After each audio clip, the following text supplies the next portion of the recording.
Y'all, remember how I said something big was coming? It's here.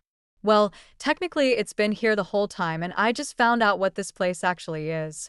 So, I was in the break room reading the employee handbook, still growling, by the way, when the pages suddenly flipped to a section I swear wasn't there before. In case of convergence. That's when Keith walked in.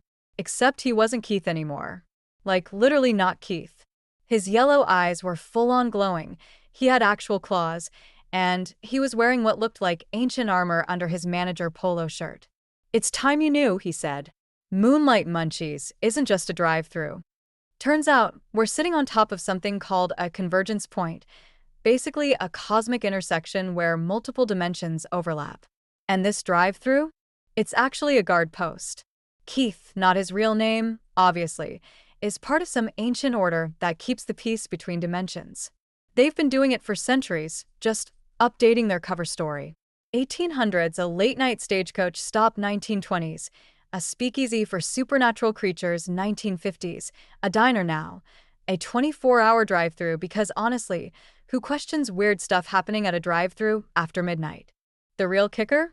That contract I signed wasn't just for a job. Apparently, I have the sight, the ability to see through dimensional veils. Keith didn't hire me to flip burgers. He hired me to be a trainee guardian, which explains the dental plan. When you're dealing with supernatural creatures, you really need good dental. But here's the scary part. Something's messing with the barriers between dimensions. That's why Steve and Margaret have been nervous. Why Gary's been coming by more often.